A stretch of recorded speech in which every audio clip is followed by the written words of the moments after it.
Hello, hello, beautiful listeners. Let's get into it with a quote from Thich Nhat Hanh, and this comes from his volume, This Moment is Full of Wonders, which is a beautiful book. I will link to it in the show notes.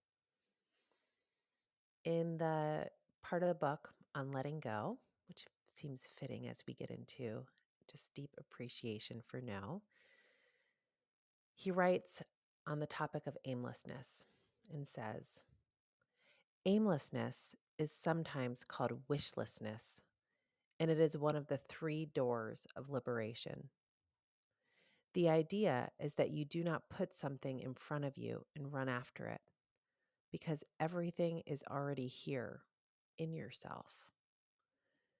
There are things we should be able to leave behind for joy to be possible. Usually, we think that joy is something out there, something we have to go and get. But the obstacles to our happiness are not primarily outside of us, they're in us. If we know how to identify an obstacle and let it go, then joy naturally comes to us without our trying to run after it. I really appreciate this quote, and it was an inspiration for me in preparing for our episode today.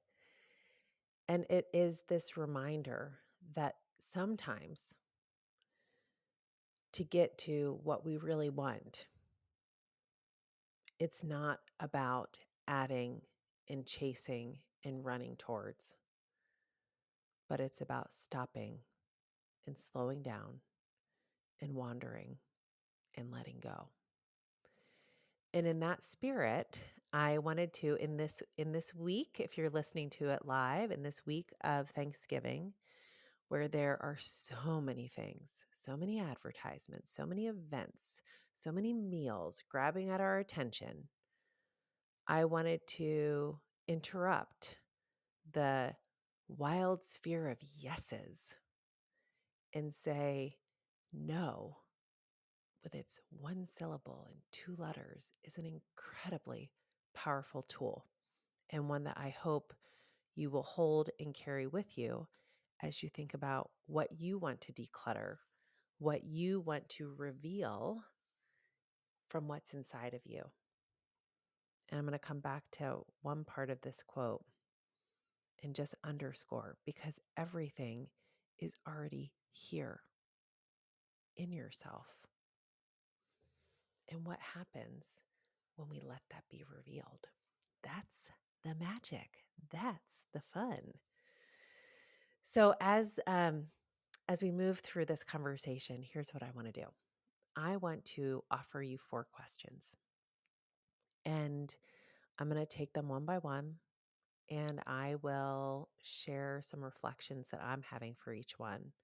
And if you want to come back later and share and journal out your own reflections, they'll be there in the show notes, pointroadstudios.com. So you can do that. And as you're listening to them now, I hope they will just wash over you and spark something within you, and just notice for yourself what shows up without judgment. Okay, so that's what we're going to do. Question 1. What is possible when you say no? What is possible when you say no? So for me, I'm here in November, late November, wrapping up what I have been affectionately referring to as my year of no. And so I have been deep in the investigation of what is possible when you say no, as myself as subject number 1. And what I notice is possible is an emptying, and it's an emptying of what doesn't matter. And it's even a reimagining of things that once mattered, but you're setting firmer boundaries, you're redefining them. An example of this, apropos of this season, is that in our family, my husband and I and our children, we have, well, I should say my husband and I, we set this. The children will be with us in it, and they are. Um, we this year said we can no longer travel for both, but twice for 2 holidays at the end of the year. For us, that was for Thanksgiving and then again for Christmas.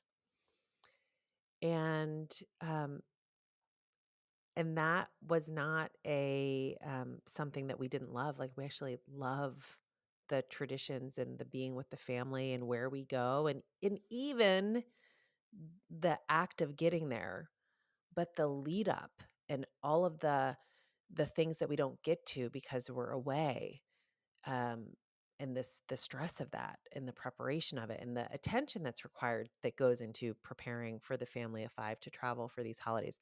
That I was like, I'm ready to release. And so, um, what's possible when you say no is that others can say yes to you. What's possible when you say no is that you clear the space to see what's in yourself. What's possible when you say no is that you invite, I'm like the magic, the potential. Um, you invite the space for something else to come in. If you're so full up that you can't see it, if I'm so full up that I can't see it, then it just goes unseen. It might be right there in front of me, but I can't see it. So much is possible uh, when I say no, and and it's scary, which is going to take me in to question 2. What emotions show up when you say no? What emotions show up when you say no? And to really answer this for yourself, you want to think about some concrete no's. And maybe it is a retrospective no. Maybe it is a recent no. Maybe it is a prospective no, like something you're anticipating saying no to or that you've been hedging on saying no to. So for me, when I think about this year of no, and by year of no, what I mean is that I really have taken a close look at like what needs to go. And I get to a space where I know a no is needed when I am, this is for me personally, when I am ready for something, like I can taste it, I can feel it, I can smell it. Like I know what I want to call in, but like I can't create the space for it. And when that happens, I'm like, okay, there's a no that's needed. An example of this from the past is when I knew that I wanted to call in really investing in the craft of coaching and serving individuals and organizations through this new craft. This is back in 2011, this new craft that I had learned that had just rocked my perspective on what was possible out in the world and possible from within myself. It was a real calling, like something that really woke within me. And in that process, I thought, okay, I want to call this in. And I looked at my life and really as I was stepping into 2012 and at the top of that year, I found out I was expecting my first baby. Bless her, magical, beautiful, sweet girl. And and so I was all this new newness was stepping into my life as becoming a parent and evolving in my partnership with my husband, um, and growing in my scope and responsibility in my professional life. And then also, which was not coaching, I was working in really doing consulting and sales leadership within the leadership development space. And I just thought, there's no room. And so I knew like I wanted to call something in. And at that point, that was a big no. What I called in it in that moment was letting go of that job, which was incredibly hard. Like my holiday traditions, I loved that job. Like that job meant so much to me, and it was holding me back from something else that wanted to come in. But I knew what that other thing was that I was doing. And I didn't know exactly what the shape would be of what I wanted to call in. And so the emotion that shows up for me and when that happens is fear, terror. I'm afraid to let go of what I know. It's control. The control is giving me stability. I don't want like the the scarier the more scared I feel, the more my hands want to like grip, like don't let go. I'm holding on. Don't take this away from me. And I'm very good at gripping. And there's times where that helps me, but there's more times where it holds me back. So it's like really cozying up to, is this really the good kind of fear? The kind of fear where I'm stepping into transformation?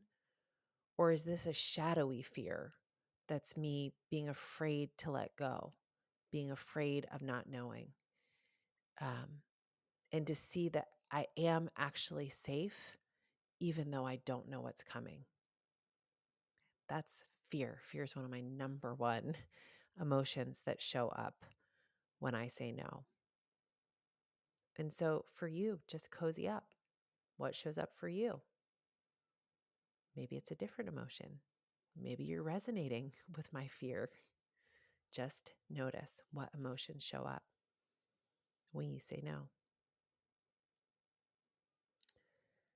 Third question. What no's, dear listeners, what no's are you avoiding? You may have heard this idea of the hell yes. Like don't you like it's a no if it's not a hell yes. And I like that because when you really put it in that like more exaggerated, like it's rising within me, like I really want this yes, then it can help to see like, okay, so like I'm not saying yes to it unless I feel that way. Well, that's about what's coming in, which we'll talk about when we explore question 4. Some of these tactics and things that can support you. Um, on the converse, though, it's about actually looking at what's already there. Looking at the hell yes is often something that allows us to filter what else we're adding. But sometimes it's not about filtering what else are we adding. It's about what do I do with what's already here? And so this is like dust off the reality of what is real and true right now and cozy up. What are the no's that you're avoiding?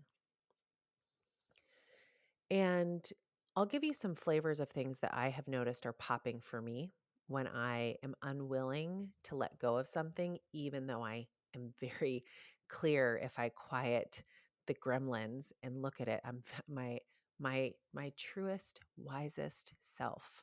My spirit knows it's a no. But I'm not saying no, I'm avoiding it. And what's happening for me, and that is often um, relationships that I care about. It's about not wanting to hurt someone's feelings or not wanting to leave an individual in a lurch. And and again, like my wisest self knows they are creative, resourceful, and whole. I am not the superhuman that's holding it all together. It will all be fine. Um, but just really, this I'm a deeply feeling empathic person. And so like I feel that when I'm rocking the relationship. I feel it when it's unspoken. And my desire, I don't fancy myself as afraid of conflict, but I am really avoidant of hurting people's feelings. Like when I know it will hurt them. And the thing that's really bolstered me in this is recognizing that I have to prioritize my own self over others. In other words, I'm not willing to sacrifice myself for the sake of someone or someone's else's, right? Like, so and that's not selfish. That's actually required to be able to give fully to others. That They are creative, resourceful, and whole, untethered from me, and I am creative, resourceful, and whole. And there will be times where our paths intersect, and there will be times where they don't, and that's okay. That's some of what I notice when I think about my own patterns around no's that I have avoided. So for you, what no's are you avoiding? And maybe notice, like, what's up with that? What are some of your patterns? Okay, last question. All right, listeners, what will support you in saying no? What will support you in saying no? And I'm going to go back to the example from my past, some nearly 10 years ago. Just wait for this upcoming episode. Friends, Point Road Studios is turning 10 in December. I had that almost shocking realization when I thought, logically I know this is coming, but wow, I've been at this for 10 years. But let's go back to this moment in time 10 years ago, because I was still employed. I was on parental leave, and I was clear that I was ready to say no to this job, but I was terrified. And also I appreciated the mission of this company I was exiting. I loved what they were about. My colleagues still to this day are some of the most brilliant, committed, excellent, intelligent, thought-provoking, like just incredible human beings with an incredible mission, working for amazing clients. Like it was like so many things that are good still to this day. I'm like, oh, advisory board, education advisory board. You're awesome. Like I was like such an amazing place to grow up professionally. I mean, just I have like deep, deep, deep, deep, deep love. Even now, 10 years later. And I was clear there was a no emerging. So what supported me? Well, there's a few things I want to talk about that helped me in that process. One, a coach. So I had a great coach and actually there are two coaches I can think of in that time. One was my mentor coach going through my leadership coaching program at Georgetown. My focus was not at all, hey, get me out of this job. I didn't go into that experience thinking I would want to change my job. And she helped me see how, shout out Sue, Miss Sue, my coach. Um, I, I would give you more details on her, but she's not coaching anymore. That's a no she has. uh, but Sue really helped me see how I was asking a lot of like, well, I could do this or this or this or this or this or this or this or that. Like it was like everything was an or. It was in a polarity. Like there had to be a choice. And she helped me say no to that limiting mindset and see that I could say, well, I could do this and this and this. And I have to put something down to do that. But I could say yes to all these things and they could sit together. Um, so having a coach really helped. And there was another amazing coach I worked with who was much more tracking with me in the processing of my emotions. Like this is the person I called when I was like, I'm going in for the meeting tomorrow and I know that they're going to tell me about these amazing jobs I could return to. And I think I have to tell them I don't want to hear them. Like really processing through. I'm like, it would be my ego that wants to hear them, but I know the answer is no. Like there's nothing they can say. So let me be clear about that. And by the way, I wasn't like, because this is my 10-point plan for what I'm walking into. I just knew there was something else coming in, and therefore I needed to clear the space. Again, back to question one, like, I know it's coming, but I'm not sure what. And now question two, I'm feeling afraid, but what's going to support me?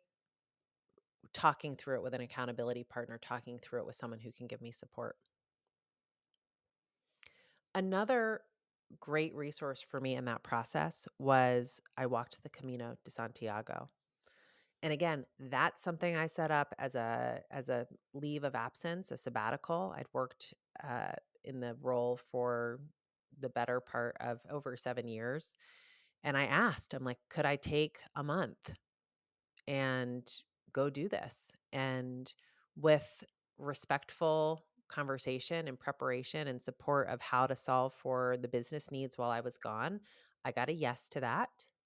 And that did a few things for me. It gave me a break.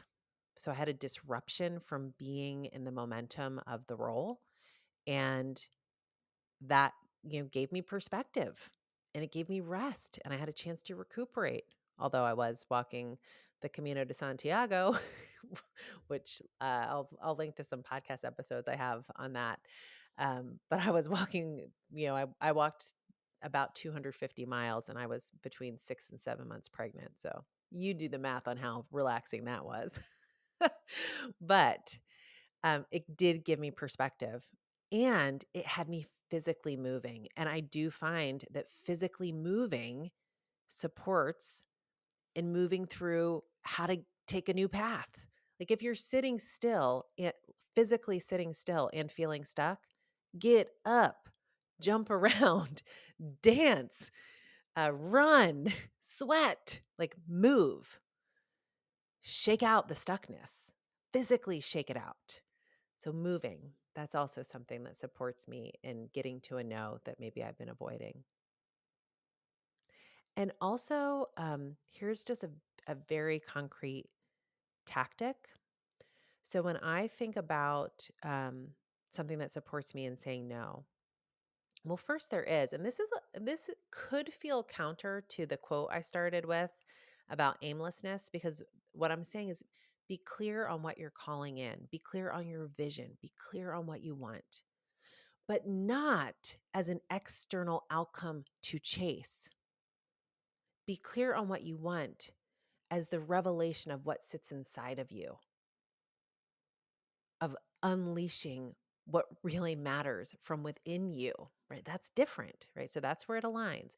If you touch that, if you can feel that, sense that, see it, glimpse it, then it allows you to do things like, here's the tactic. So that's the big deal. That's the vision stuff. That's the stuff I love to help people get to. Like, hey, what is that? Let's touch it. Let's make it feel tangible. Then you can go to thinking about how that helps you prioritize your yeses and your nos.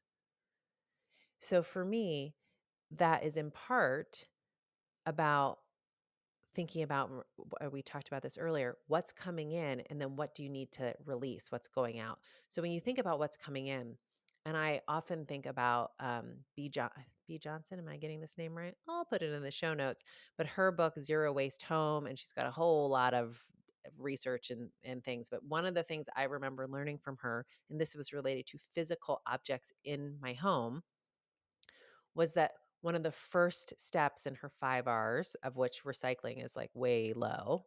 Like recycling means you're processing through something and getting rid of it. Yes, it can hopefully, if processed correctly through recycling, be reused again, but that's not the ideal. And so the first thing was refuse.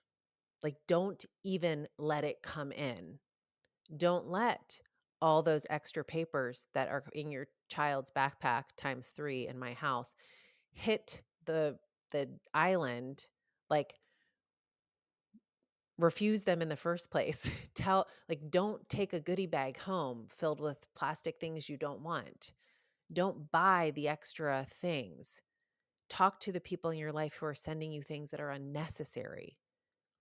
Examine your own habits. Refuse it in the first place. Okay, that's for objects. Now think about this in the course of what we say, what we're bringing into our inner lives, into our spirits.